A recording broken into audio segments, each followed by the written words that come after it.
So today we will be discussing about the mobility and air quality sector. Under this particular sector, we will be talking about the mobility indicators only.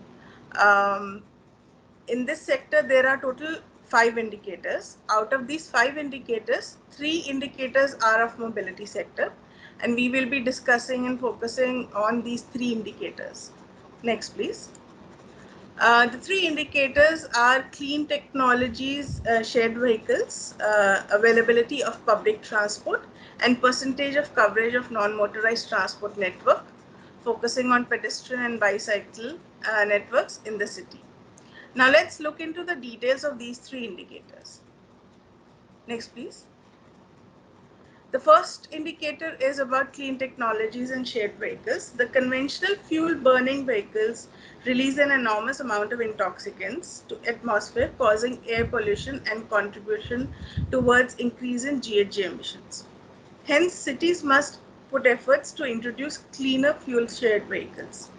Cleaner fuel shared vehicles include vehicles operating on fuels like CNG, LPG, biofuels, or are hybrid or electric vehicles.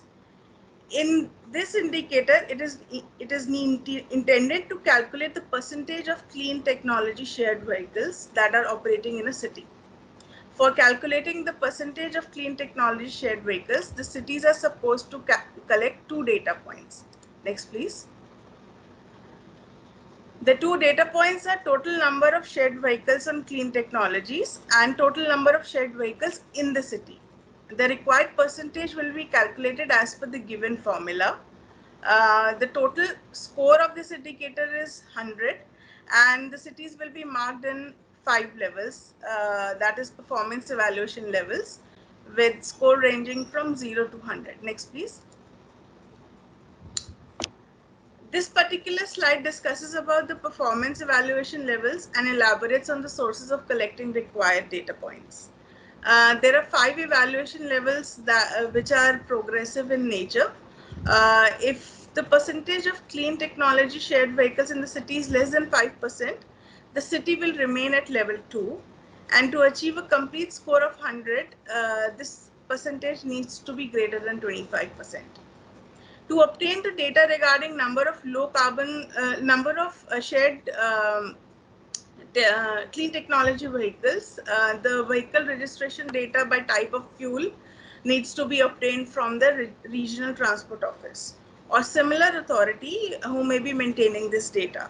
Those authorities could be municipal corporations, state departments, SPV, city development authority, etc. Some of the resources for reference are provided in reference document section. Cities may refer to these in order to find desired data points. The next indicator in the list is about availability of public transport. Under the Smart City Initiative, most of the selected cities are planning for organized public transport systems. Increase in availability of public transport will be key factor to evaluate modal shift from private transport to public transport, which in turn will help tremendously to reduce emissions from the transport sector. The indicator focuses upon assessing the availability of public transport per 1,000 population in the city. Since extent of supply availability of public transport is one of the service level performance benchmarks uh, by MAHUA, the prime objective of the indicator is to understand whether the cities have achieved the service level benchmark for urban transport or not. The aim is to educate cities upon the existence of such benchmark and making them aware about the present situation of the transport infrastructure in the city. Data could either be taken from previous studies, secondary sources, or captured through specific primary surveys. Next, please. The city has to calculate the public transport unit of total available public transport, which includes fleet size of buses, metro coaches, suburban rail coach, and ferries per 1,000 population.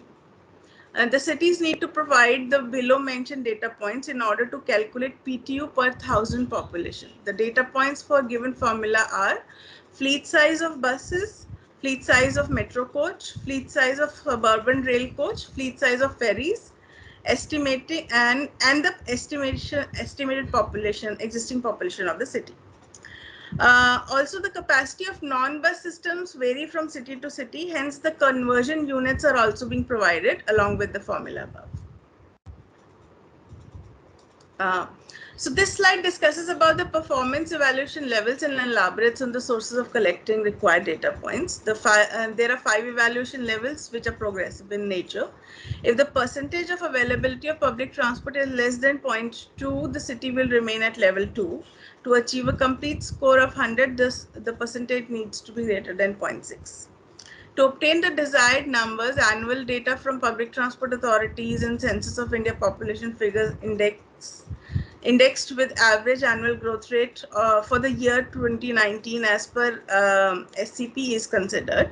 Other possible agencies for data procurement could be state departments, municipal corporation, development authorities, regional transport office, whoever is maintaining this data. Some of the resources for reference are provided in the reference section. Next, please.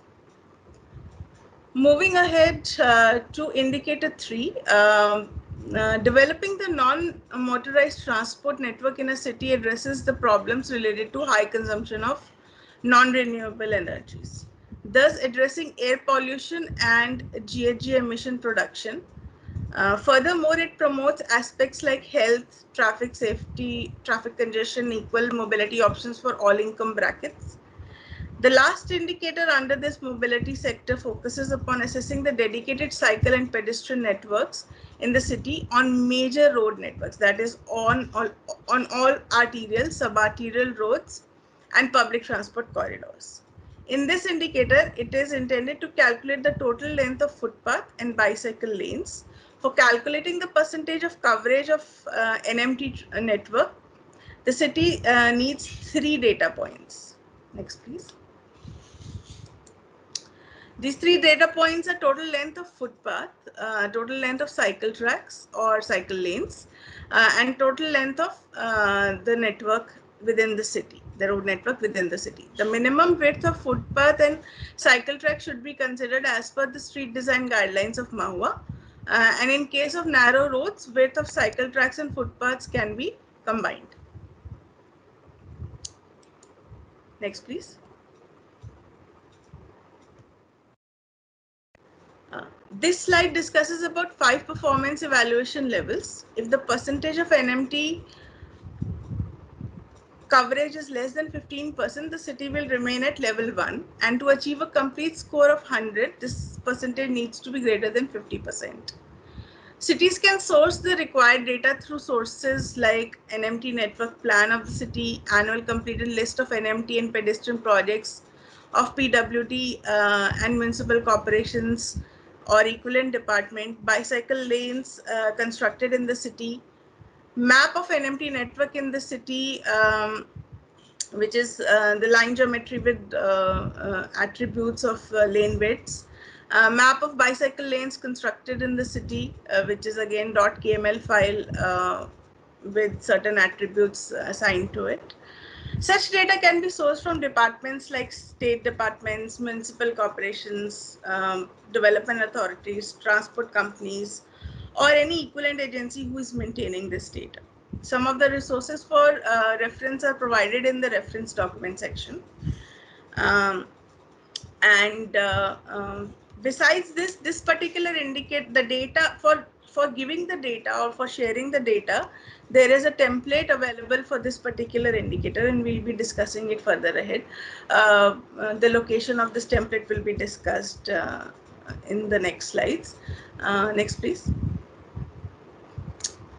The cities may also note that there is a detailed booklet, technical booklet that is available online on this Climate Smart Cities website. You have to go to the website and click to phase 2, under which there is a document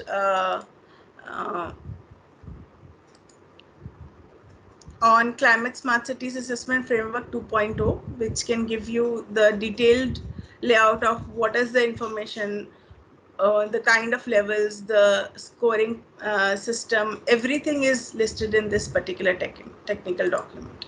Next, please.